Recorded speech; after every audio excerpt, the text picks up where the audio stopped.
இது உமாமா பின்த் அல்ஹாரிஸ் என்ற பெண்மணி தனது மகளின் திருமண நாளின் போது கணவனது வீடு நோக்கி செல்ல தயாராகும் மகளுக்கு வழங்கிய விலை மதிக்க முடியாத அறிவுரை.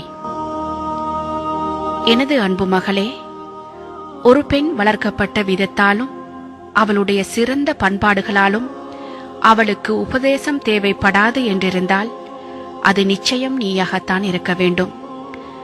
ஆனால் உபதேசம் மறந்தவர்களுக்கு ஞாபகமூட்டுகின்றதே, அறிவுள்ளவர்களுக்கு வழிகாட்டுகின்றதே. அதே போன்றுதான் ஒரு பெண்ணுக்கு அவளது பெற்றோரின் செல்வநிலை காரணமாகவும் அவர்கள் அவள் மீது வைத்திருக்கின்ற அன்பின் காரணமாகவும் திருமணம் தேவைப்படாது என்றிருந்தால் அதுவும் நீயாகத்தான் இருக்க வேண்டும். ஆனால் ஆண்கள் பெண்களுக்காகவும் பெண்கள் ஆண்களுக்காகவும் படைக்கப்பட்டிருப்பது இறை நியதியாகும். எனது அன்பு மகளே, நீ இப்போது நீ வாழ்ந்த சூழலிலிருந்து வேறொரு சூழலை நோக்கி போகின்றாய். நீ வளர்ந்த கூட்டிலிருந்து சிறகு முளைத்து பறக்கின்றாய். உனக்கு அறிமுகமானவர்களை விட்டும் பிரிந்து அறிமுகமற்ற முகங்களை சந்திக்கப் போகின்றாய்.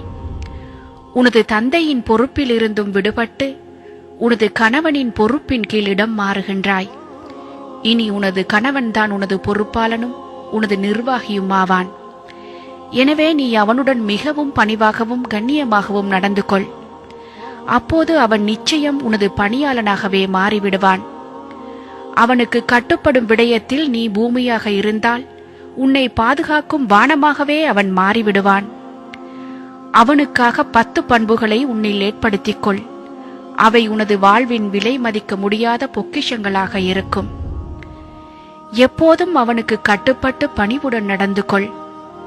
அவனது பேச்சுக்கு எப்போதும் நல்ல முறையில் செவி தாழ்த்தி மிக நல்ல முறையில் கட்டுப்படு. அவனது கண் உனது உடம்பில் எதையெல்லாம் பார்க்குமோ அதையெல்லாம் மிகவும் சுத்தமாகவே வைத்துக்கொள்.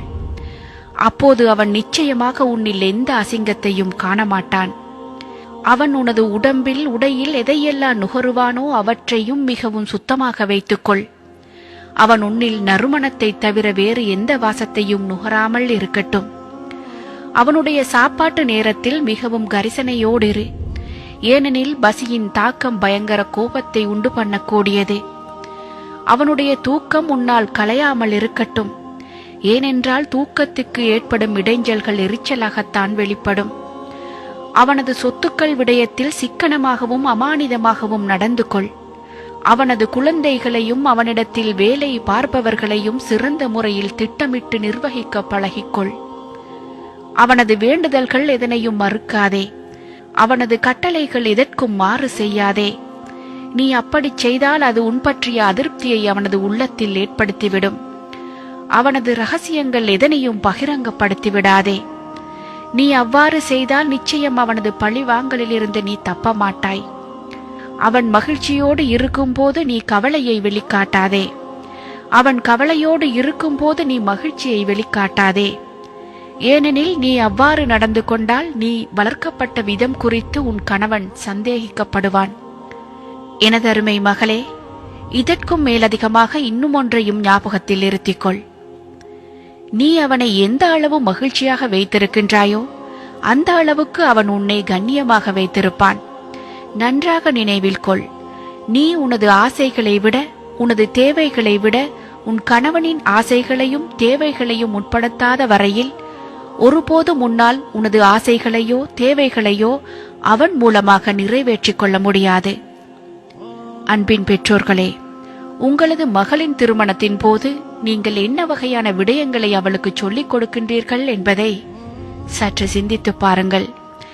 நீங்கள் அன்றைய தினத்தில் பேசும் வார்த்தைகள் ஒரு நல்ல குடும்பத்துக்கு அத்திவாரமாகவும் அமையலாம், அல்லது உங்களது மகளின் வாழ்க்கைக்கு நீங்களே வைக்கும் ஆப்பாகவும் அமையலாம்.